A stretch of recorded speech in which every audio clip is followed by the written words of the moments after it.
Hey, it's Liam, and I want to start today with a question that I think about a lot. What if your farm is losing money and you don't even realize it yet? Not because you're a bad farmer, not because you made a terrible decision, but because there is a slow, quiet trap that has been building in American agriculture since 2021, and it has already swallowed billions of dollars from hardworking farms across this country. Farms just like yours. Today I'm going to show you exactly what that trap looks like, why so many farmers are already caught in it without knowing, and most importantly, what you can actually do about it before it's too late. Let me give you some numbers first, because I think everyone needs to hear this clearly.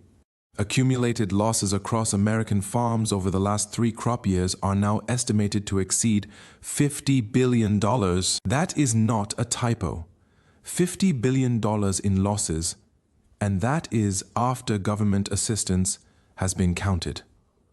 And here is the part that really gets me. This isn't happening because farmers aren't working hard. If anything, the opposite is true. Farmers are working harder than ever and still coming up short, because the problem isn't effort. The problem is the gap. The gap between what it costs to grow a crop and what that crop is selling for in the market. And right now, that gap is one of the widest it has been in a generation. Let me make this real for you with some specific numbers.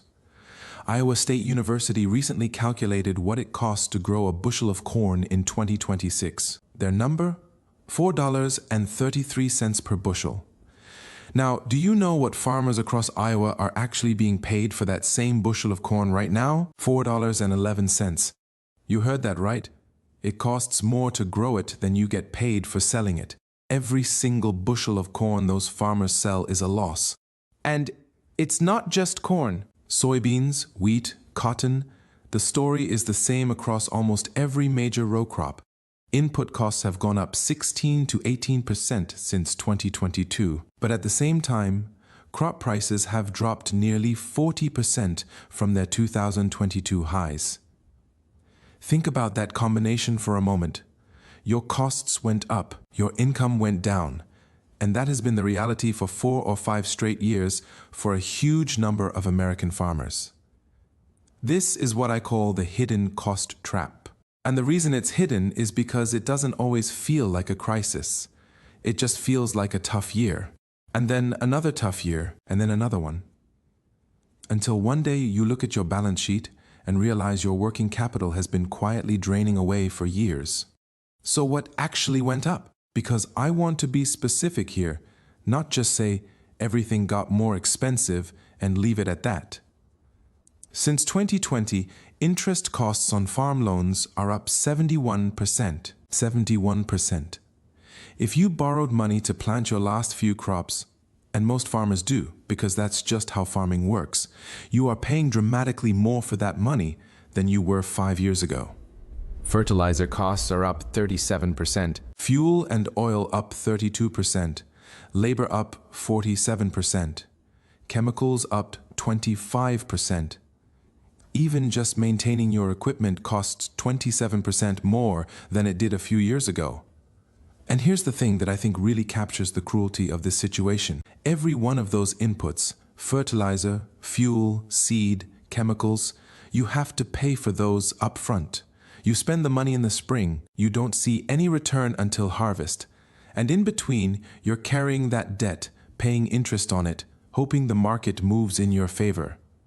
Most farmers take out what's called an operating note at the beginning of each season, basically a loan that has to be paid back within 12 months. That loan covers seeds, fertilizer, equipment costs, land rent. And when your crop revenue isn't enough to cover what you borrowed, that debt carries over. It stacks on top of next year's loan. And that is how farms that have been in a family for generations quietly start to fall apart. Now I want to pause here and say something directly because I think it matters. If you are in this situation, if you are carrying debt from a bad year or 2 or 3, I do not want you to feel ashamed of that. What is happening to American farms right now is not a personal failure. It is a systemic problem. Accumulated losses across the sector are over $50 billion. This is not 1 or 2 farmers making bad decisions. This is an entire industry being squeezed from both sides at once. But here is where my opinion comes in, and I'll be straight with you about it. I think a lot of farmers suffer quietly because they feel like talking about money problems is admitting weakness.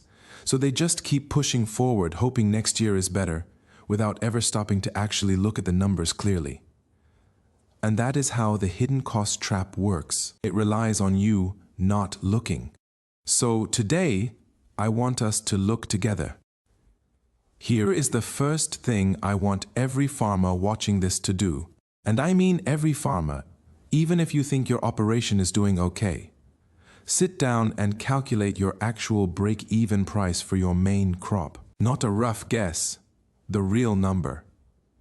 Take your total costs for last season: seed, fertilizer, chemicals, fuel, equipment maintenance, land rent or mortgage, loan interest, labor, everything. And divide that by the number of bushels you produced. That number, whatever it comes out to, is your break-even price. That is the minimum price you need per bushel just to not lose money. Now compare that to the price you actually sold your crop for. A lot of farmers have never done this calculation, and when they do it for the first time, sometimes the answer is uncomfortable. But an uncomfortable truth is always better than a comfortable lie that costs you your farm. Now let's talk about what you can actually do, because I'm not here to just paint a bleak picture and leave you with it. That's not what this channel is about. The first strategy is what I call input cost auditing. Most farmers buy the same inputs from the same suppliers year after year out of habit and relationship. And I understand that loyalty, I really do. But right now, with margins this tight, loyalty that costs you money is a luxury you may not be able to afford. Start calling around. Get competitive quotes on your fertilizer, your seed, your chemicals. Even a 10% reduction in your input costs on a 500-acre operation can mean tens of thousands of dollars back in your pocket. That money exists. It's just sitting in a supplier's margin right now instead of yours. The second strategy is group buying. This is something that bigger operations have been doing for years that small and mid-sized farms rarely think about.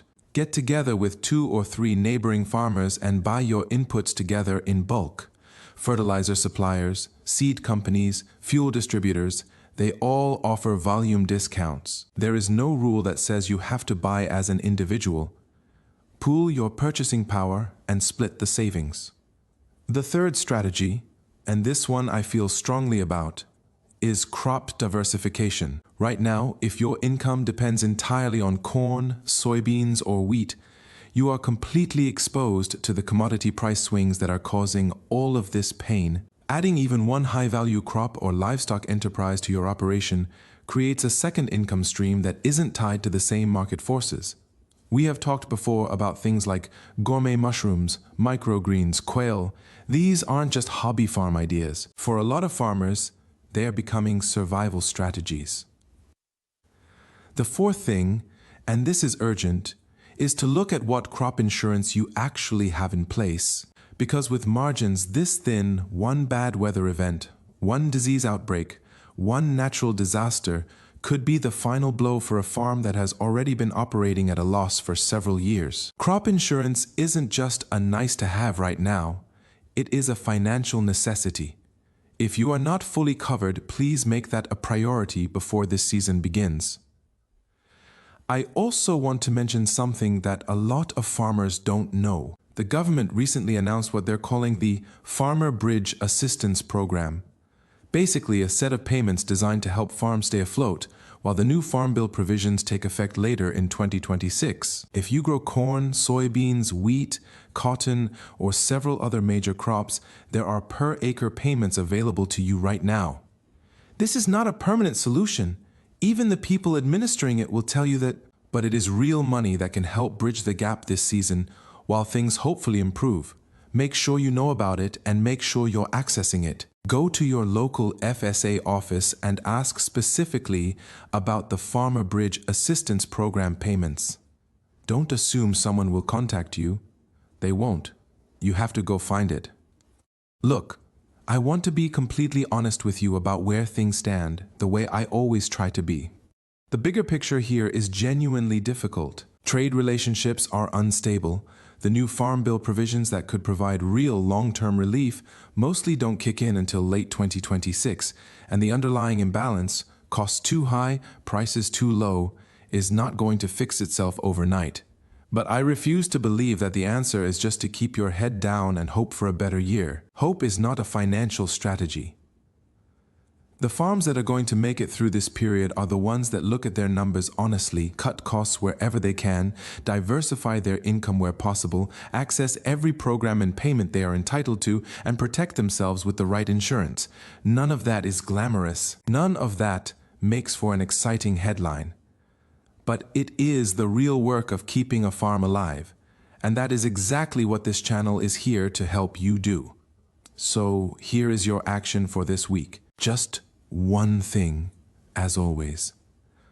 Calculate your break-even price. Take your total costs from last season, divide by your total bushels produced, and write that number down. Then go look at what your crop is currently trading for. If those two numbers are close, or worse, if your costs are higher than your selling price, then you need to know that, because knowing it is the first step to doing something about it.